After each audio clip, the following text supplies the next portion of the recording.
তোমরা কি এতটাই দুর্বল, তোমরা কি এতটাই অসহায়? হ্যাঁ, অসহায়। এদেশের প্রত্যেকটা যুবক, প্রত্যেকটা মুসলমানকে তোমাদের সঙ্গে সম্পৃক্ত করে যদি লড়াই ঘোষণা করো, আল্লাহর কসম, তুমি যদি তন্ত্র মন্ত্রের বাংলাদেশ করতে চাও, আমি ইসলামের বাংলাদেশ চাই, বিরোধিতা করবে, এতটা লড়াই হবে, আল্লাহর কসম, গোটা বাংলাদেশের প্রান্তে প্রান্তে লড়াই চলতে থাকবে।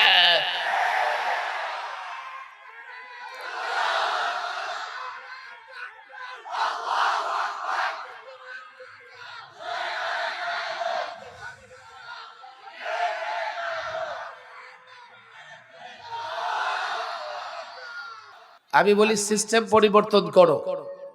সিস্টেম যদি পরিবর্তন করো, তাহলে এই পরিবর্তনের পরে সত্যিকার অর্থেই দুর্নীতি বন্ধ হবে, সত্যিকার অর্থেই অন্যায় বন্ধ হবে, চাঁদাবাজি বন্ধ হবে, দখলবাজি বন্ধ হবে।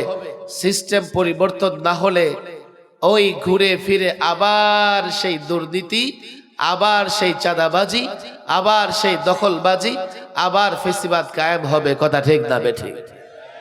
5 বছর 4 বছরের মেয়াদ বানিয়ে তারা এই ইজম গুলোকে শ্রদ্ধা করতেছে। আর ইসলামী রাষ্ট্র ব্যবস্থা বলে সরকারের কোনো মেয়াদ নাই। দুটার মধ্যে পার্থক্য করুন, তুলনা দেন, আসলে কোনটা বেস্ট, কোনটা উত্তম। যদি 5 বছরের মেয়াদ থাকে আর কোন অর্থ পাচারকারী নির্বাচিত হয়ে যায়, তো 5 বছর সে দেশের অর্থ পাচার করতে থাকবে। যদি কোনো জালেম 5 বছরের জন্য ক্ষমতা পেয়ে যায়, 5 বছর ধরে জুলুম করবে, তার কিল ঘুষি খাইতে হবে।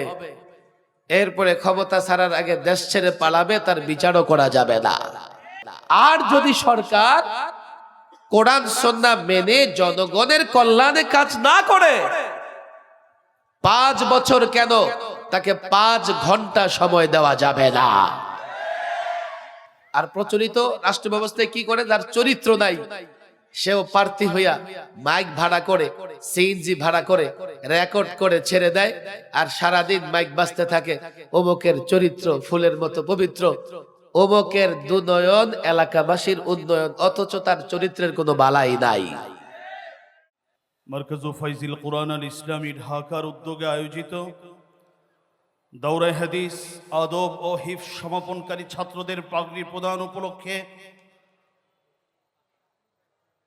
আয়োজিত 2 দিন ব্যাপী আন্তর্জাতিক ইসলামী মহাসম্মেলন মঞ্চে আসীন হয়েছেন মুজাহিদে মিল্লাত, বাতিলের আতঙ্ক, হযরতুল আল্লাম মুফতি ফজলুল হক আমিনী নওয়ারাল্লাহু মারকাদার সুযোগ্য জামাতা,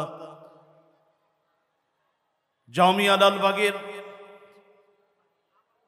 সম্মানিত শ্রদ্ধাভাজন মুহাদ্দিস, বাংলাদেশের অনেক মাদ্রাসার মুহতামিম, মজলুম আলেমে দ্বীন, বিদগ্ধ আলেমে দ্বীন, লেখক, গবেষক, ইসলামী রাজনীতির অন্যতম রাহবার হযরতুল আল্লাম মাওলানা মুফতি সাখাওয়াত হোসেন রাজি। বাংলাদেশে কি সিস্টেম চলছে, আসলে কিভাবে বাংলাদেশ পরিচালিত হচ্ছে, কোন নীতিতে দেশটা পরিচালিত হচ্ছে, কোন তন্ত্রে মন্ত্রে দেশ পরিচালিত হচ্ছে, এটা এই জন্যই বুঝতে হবে যে একটা দেশ 53 বছরে কেন দুর্নীতি বন্ধ করতে পারলো না, কেন অর্থ পাচার বন্ধ করতে পারলো না, কেন দখলদারিত্ব, দখলবাজি বন্ধ করতে পারলো না। কারণ কি? সিস্টেমে গলদ না অন্য কোথাও গলদ? কোন তন্ত্র মন্ত্র মেনে বাংলাদেশ পরিচালিত হচ্ছে যে আমরা একেবারেই দুর্নীতি, একেবারেই এই অনৈতিক কাজগুলো বন্ধ করতে পারছি না? আমি মনে করি বর্তমান সময়ে চিন্তা ভাবনা করে, বর্তমান সময়ে আলোচনা পর্যালোচনা করে ছাত্র সমাজ, যুব সমাজ, দিনদার শ্রেণী যদি সিদ্ধান্ত না নিতে পারে, রাষ্ট্র সংস্কার করতে না পারে, তো খুব মুসিবত বেশি দূরে নয়। 2-4 দিন পরে হয়তোবা আরেক নতুন কোনো ফেসিবাদ আমরা দেখতে পাবো। আমাদের জন্য বড় দুর্ভাগ্য এটা যে বাংলাদেশের মতো ছোট্ট একটা রাষ্ট্রে চারটা ইজম আছে। এই চারটা ইজম আমাদের সংবিধানে উল্লেখ আছে, তাও মূল নীতিতে। সিস্টেম পরিবর্তন করতে হবে, শুধু ব্যক্তি পরিবর্তন হলে হবে না। চেয়ারে বসা ব্যক্তিটা পরিবর্তন হলে হবে না। যেই চেয়ারে বসে যেই পদ্ধতিতে রাষ্ট্র পরিচালনা করবে, এই পদ্ধতি যদি পরিবর্তন না করা যায়, এই বাংলাদেশের দুর্নীতি কোনোদিন বন্ধ হবে না। ছাত্র সমাজ, যুব সমাজ, ভালো করে শোনো, আমাদের দুর্ভাগ্য এই বাংলাদেশ পরিচালিত হয় এমন চারটা ইজম দ্বারা, যে চারটা ইজম কোনোভাবেই বর্তমান সময়ের জন্য উপযোগী নয়, কোনোদিন উপযোগী ছিল না। এই ইজম বা এই মতবাদ, এগুলো সম্পর্কে আগে আমাদের জানতে হবে। আর এগুলো দ্বারা, এগুলো সংবিধানের মূলনীতিতে এনে সেই সংবিধান দিয়ে যখন রাষ্ট্র পরিচালনা করা হয়, এই রাষ্ট্রে কল্যাণ থাকবে না, এটাই স্বাভাবিক। চারটা ইজম কি? ছেলেরা হাত ওঠাও। কয়টা ইজমের কথা বলছি? ইজম মানে কি বলো? মতবাদ। ইজম মানে কি? তোমরা ধর্মও বলতে পারো। ইসলাম একটা ধর্ম না? ইসলাম একটা মতবাদ না? ইজম এটা মতবাদ বা এটা একটা ধর্ম। এক নাম্বার ইজম ডেমোক্রেসি, গণতন্ত্র, আমাদের সংবিধানের মূলনীতিতে আছে না নাই? 2 সোশ্যালিজম, সমাজতন্ত্র, আমাদের সংবিধানের মূলনীতিতে আছে। 3 আছে সেকুলারিজম, ধর্ম নিরপেক্ষতাবাদ। 4 নাম্বার আসে ন্যাশনালিজম, জাতীয়তাবাদ। এই চারটা ইজম সংবিধানের মূলনীতিতে আছে। রাষ্ট্র পরিচালনায় আমার দেশের মূল যে রাজনৈতিক সংগঠনগুলো, যারা ঘুরে ফিরে ক্ষমতায় আসে বা ক্ষমতার অংশীদারি হয়, তারা এই চারটা ইজমের উপরেই ভিত্তি করে রাজনীতি করে। আর আমরা যে ইজম, আমরা যে মতবাদ বিশ্বাস করি, এর নাম কি? নাম কি? আমাদের ধর্মের নাম কি? বলেন নাম কি? সবাই বলি নাম কি? আরো জোরে বলেন। আমার দেশে যারা ঘুরে ফিরে ক্ষমতায় আসে, তারা ইসলাম প্রতিষ্ঠার জন্য রাজনীতি করে? কখনো তারা বলেছে যে ইসলাম প্রতিষ্ঠা করতে চায়? তবে ইসলাম চায় না এটা তো বলেছে। সেকুলারিজম চায় এ কথা তো বলেছে। ধর্মহীনতা চায়, ধর্ম চায় না এ কথা বলে কি বলে নাই? শরিয়া আইন চায় না এটা তারা বলে। ইসলাম চায় না এটা বলে। ইসলাম চায় কখনো তারা বলে? তাহলে বোঝা গেল বাংলাদেশ 53 বছরে একদিনও ইসলাম দিয়ে পরিচালিত হয় নাই। চারটা ইজম দিয়ে বাংলাদেশ পরিচালিত হয়েছে, যার জন্য একদিনও বাংলাদেশ দুর্নীতি থেকে দূরে থাকতে পারে নাই। আমি বলি সিস্টেম পরিবর্তন করো। সিস্টেম যদি পরিবর্তন করো, তাহলে এই পরিবর্তনের পরে সত্যিকার অর্থেই দুর্নীতি বন্ধ হবে, সত্যিকার অর্থেই অন্যায় বন্ধ হবে, চাঁদাবাজি বন্ধ হবে, দখলবাজি বন্ধ হবে। সিস্টেম পরিবর্তন না হলে ওই ঘুরে ফিরে আবার সেই দুর্নীতি, আবার সেই চাঁদাবাজি, আবার সেই দখলবাজি, আবার ফেসিবাদ কায়েম হবে। কথা ঠিক না বেঠিক? ছাত্র সমাজকে আমি বলি, দেখো এই ইজমগুলো এবং ইসলামী রাষ্ট্র ব্যবস্থায় মৌলিক 3টা পার্থক্য তোমরা শুনে রাখো। কেন তারা এই ইজমগুলো ফলো করে? তারা মনে করে এই ইজমগুলো আধুনিক, অত্যাধুনিক। এই ইজমগুলোর মাধ্যমে মানুষের অধিকার আদায় করা যায়, ইজমগুলোর মাধ্যমে মানব অধিকার রক্ষা করা যায়, ইজমগুলোর মাধ্যমে শান্তি শৃঙ্খলা ফিরিয়ে আনা যায়। আর এই জন্যেই তারা পরিষ্কার বলে যে শরিয়া আইন কিংবা ইসলাম নয়, আমরা ডেমোক্রেসি চাই, আমরা সেকুলারিজম চাই, আমরা সোশ্যালিজম চাই, আমরা ন্যাশনালিজম চাই। আমি ইদানিং তিনটা পার্থক্য তুলে ধরি। কেন এই ইজমগুলোকে গুরুত্ব দেওয়া হয়? এই ইজমগুলোর বড় একটা ব্যাপার কি জানো? 5 বছর কিংবা 4 বছর পর পর সরকার পরিবর্তন হয়। তারা বলতে চায় জনগণকে সুযোগ দেওয়া দরকার। 4 বছর 5 বছর পর জনগণ যখন সুযোগ পাবে, সরকার যদি জনগণের কল্যাণে কাজ করে আবার থাকবে, না করলে থাকবে না। অথচ ইসলামী রাষ্ট্র ব্যবস্থায় সরকারের কোনো মেয়াদ নাই। মেয়াদ থাকা ভালো না না থাকা ভালো? উত্তরটা পড়ে 5 বছর 4 বছরের মেয়াদ বানিয়ে তারা এই ইজমগুলোকে শ্রদ্ধা করতেছে। আর ইসলামী রাষ্ট্র ব্যবস্থা বলে সরকারের কোনো মেয়াদ নাই। দুটার মধ্যে পার্থক্য করুন, তুলনা দেন, আসলে কোনটা বেস্ট, কোনটা উত্তম। যদি 5 বছরের মেয়াদ থাকে আর কোনো অর্থ পাচারকারী নির্বাচিত হয়ে যায়, তো 5 বছর সে দেশের অর্থ পাচার করতে থাকবে। যদি কোনো জালেম 5 বছরের জন্য ক্ষমতা পেয়ে যায়, 5 বছর ধরে জুলুম করবে, তার কিল ঘুষি খাইতে হবে।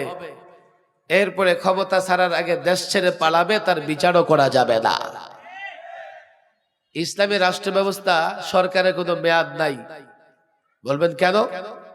সরকার যদি ভালো কোরআন সুন্নাহ মেনে জনগণের কল্যাণে কাজ করে, তো মেয়াদ দরকার কি? 50 বছর 100 বছর রাষ্ট্র চালাক, সমস্যা কি? আর যদি সরকার কোরআন সুন্নাহ মেনে জনগণের কল্যাণে কাজ না করে, 5 বছর কেন, তাকে 5 ঘন্টা সময় দেওয়া যাবে না। এবার বলেন মেয়াদ থাকলে ভালো না না থাকলে ভালো?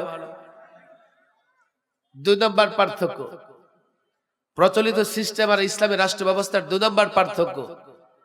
প্রচলিত রাষ্ট্র ব্যবস্থায় সরকারি দল বিরোধী দল আছে, ইসলামী রাষ্ট্র ব্যবস্থায় সরকারি দল বিরোধী দল নাই।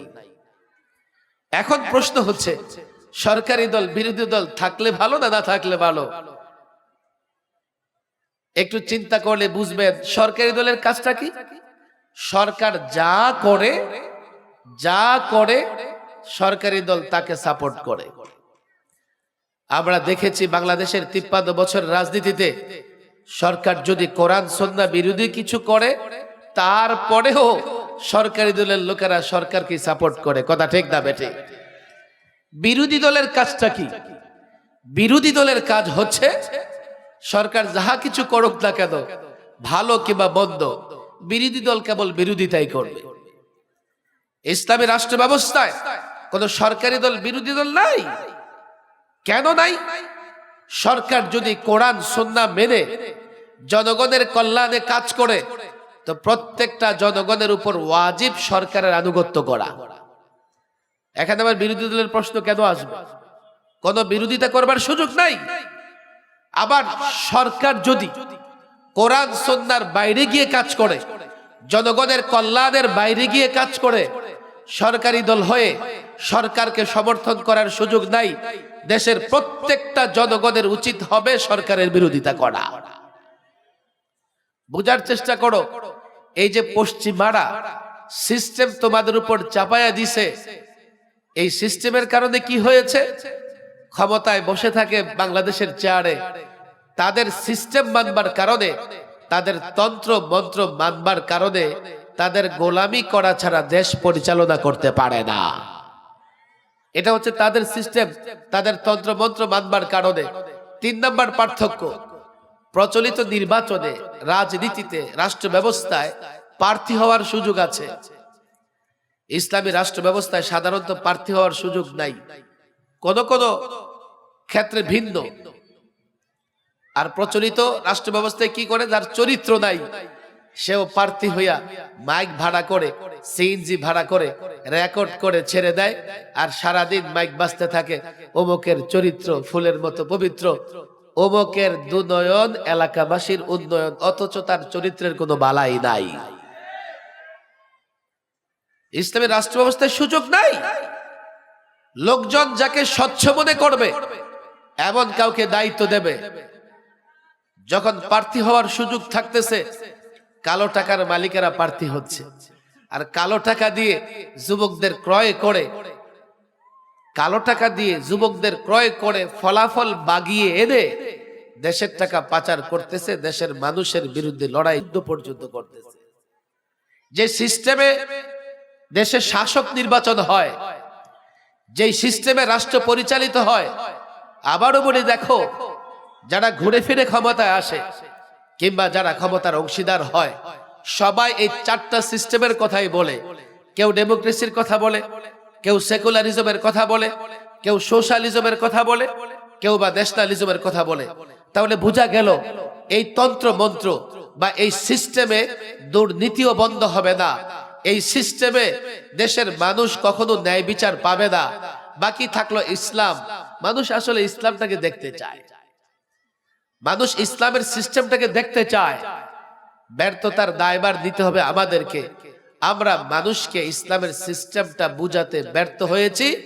তাদেরকে ইসলাম মানলে দুনিয়া আখেরাতে কিভাবে তারা কল্যাণ পাবে, দুনিয়াতে ন্যায় বিচার প্রতিষ্ঠা হবে, দুনিয়াতে বৈষম্য দূর হয়ে সাম্য প্রতিষ্ঠা হবে, মানবাধিকার প্রতিষ্ঠা হবে, জুলুম থাকবে না, অন্যায় থাকবে না। ইসলাম ব্যবস্থা, ইসলামী রাষ্ট্র ব্যবস্থা আসলে এটা আমরা জাতিকে বুঝাতে পারি নাই।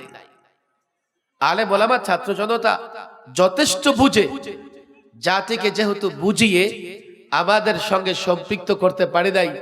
আমি যখন ইসলামী রাজনীতির কথা বলি, ইসলামী রাষ্ট্র ব্যবস্থার কথা বলি, যুবকেরা মুসলমান হওয়া সত্ত্বেও দূরে দাঁড়িয়ে তামসা দেখে। কথা ঠিক না বেঠিক? আবার যদি এই ইজম, প্রচলিত ইজমের যারা রাজনীতি করে, তারা যখন মাঠে নামে, আমার যুবকেরা রক্ত দিতে দ্বিধা করে না। আজকে তোমরা এখানে মাদ্রাসার ছাত্র আছো, আমি গতবার এই আলোচনাই করেছিলাম, আমি জানি না কারা মনে রেখেছো। আমাদের তালিমের পাশাপাশি আমাদেরকে দায়ী হতে হবে।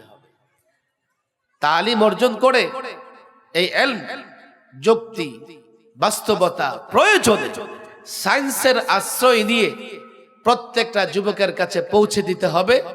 তাহলে যুবকেরা যখন আমাদের সঙ্গে সম্পৃক্ত হবে, আমাদের সামাজিক শক্তি অর্জিত হবে। আর যদি সামাজিক শক্তি তৈরি করতে পারো, এক একটা যুবকের ইসলাম বুঝিয়ে নিজে শক্তিশালী হতে পারো, আল্লাহর কসম তোমার উপরে মিথ্যা অপবাদ কেউ দিতে পারবে না। আমাকে বলো, এই বাংলাদেশে যদি অ্যারিস্টটলের ডেমোক্রেসির কথা বলা যায়, এই বাংলাদেশে যদি লেনিন কার্ল সমাজতন্ত্রের কথা বলা যায়, এই বাংলাদেশে যদি জন লকের ধর্মনিরপেক্ষতার কথা বলা যায়, এই বাংলাদেশে যদি ন্যাশনালিজমের কথা বলা যায়, ইসলামের কথা কেন বলা যাবে না? মুহাম্মদ আরবির মিশনের কথা কেন বলা যাবে না? মুহাম্মদ আরবির আদর্শ প্রতিষ্ঠার কথা কেন বলা যাবে না? তোমরা কি এতটাই দুর্বল? তোমরা কি এতটাই অসহায়? হ্যাঁ, অসহায়। এদেশের প্রত্যেকটা যুবক, প্রত্যেকটা মুসলমানকে তোমাদের সঙ্গে সম্পৃক্ত করে যদি লড়াই ঘোষণা করো, আল্লাহর কসম, তুমি যদি তন্ত্র মন্ত্রের বাংলাদেশ গড়তে চাও, আমি ইসলামের বাংলাদেশ চাই, বিরোধিতা করবে, এতটা লড়াই হবে, আল্লাহর কসম, গোটা বাংলাদেশের প্রান্তে প্রান্তে লড়াই চলতে থাকবে।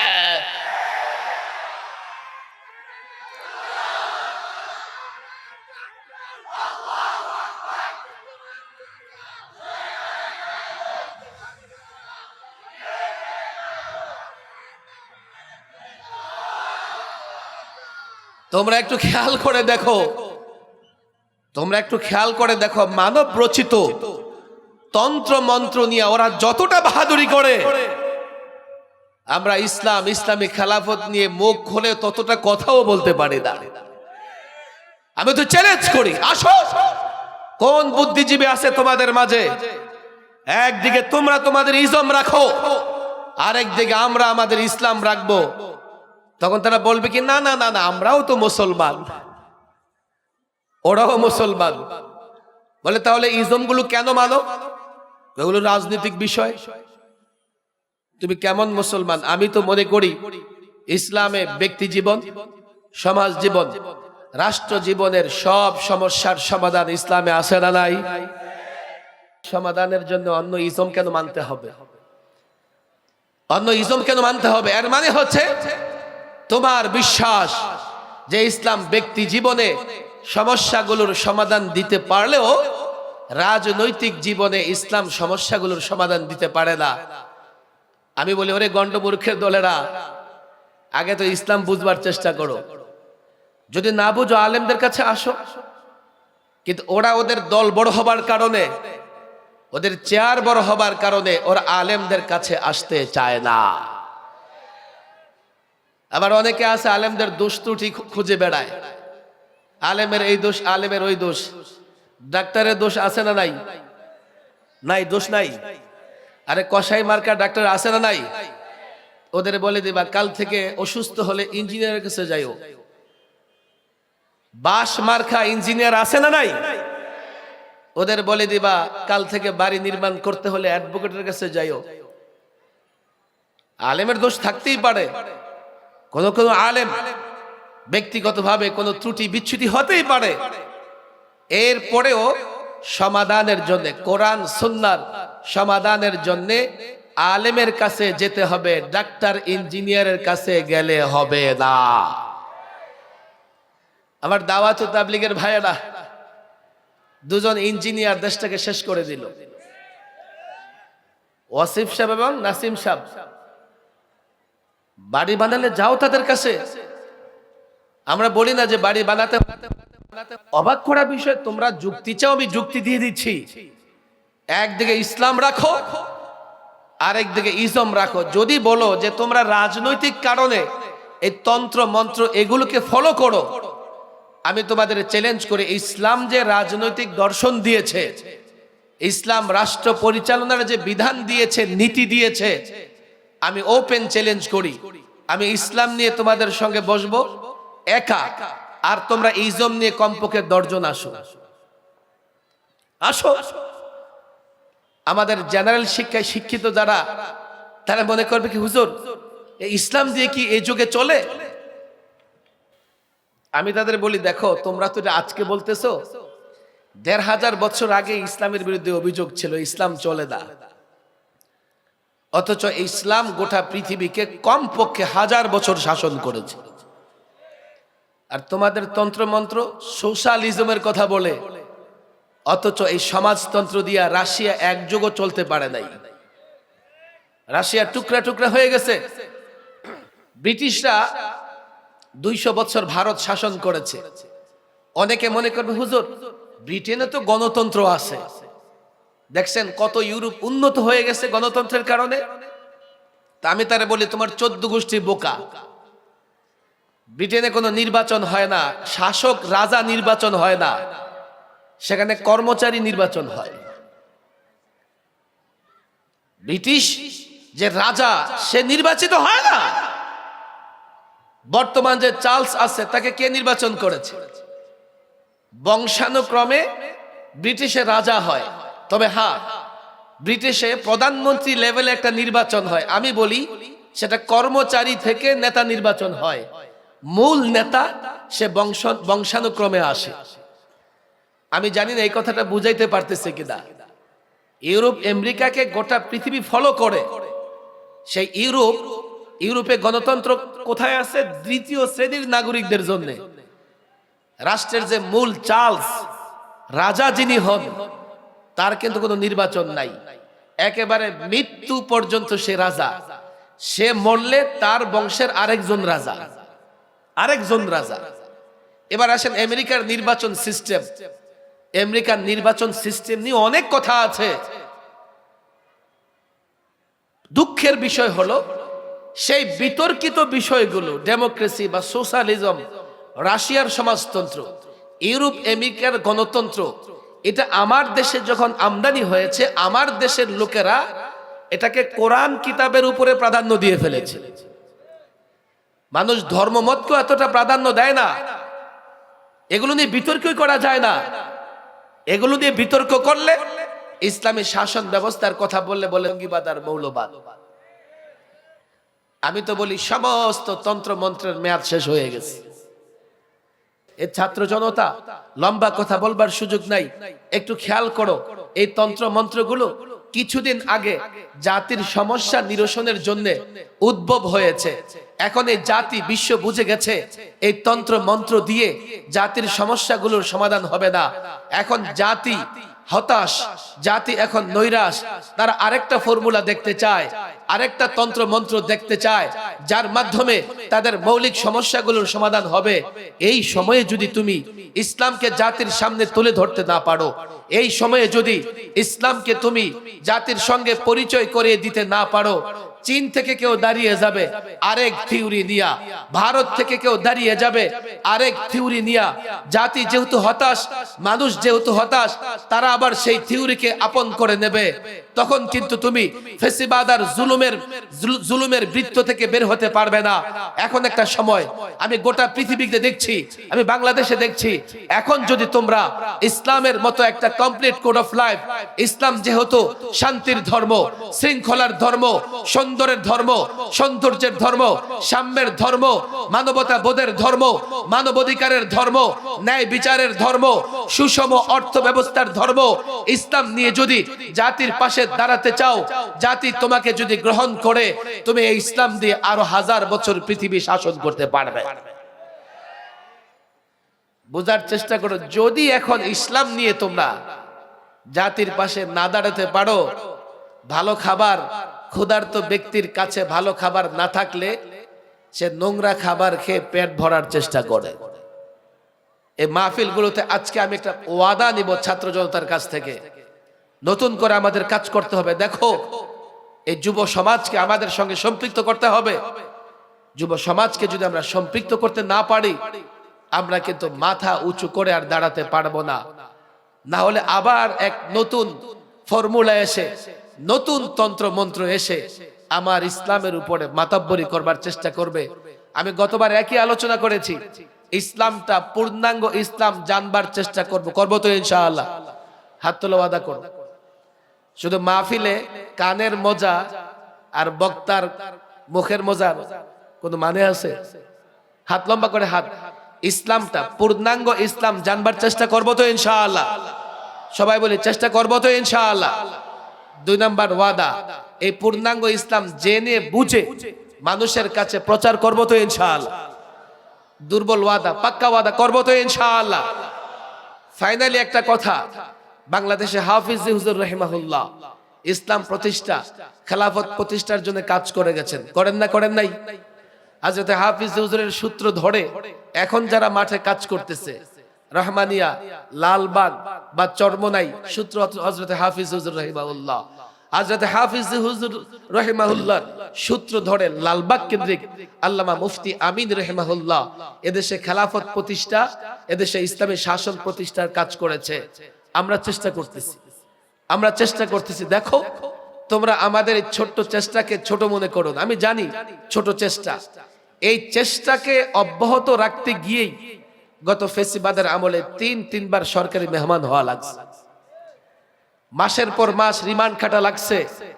একটা আশা নিয়ে এই কাজ করেছি, যাতে ইসলামের জান্ডা অবনমিত না হয়, ইসলামের জান্ডা যাতে নিচে না পড়ে যায়। এই ইসলামের জান্ডা, ইসলাম প্রতিষ্ঠার আন্দোলনকে উঁচু রেখে তোমাদের হাতে সুপর্দ করে দিতে চাই। কিন্তু তোমরা কি এর জন্য প্রস্তুত আছো?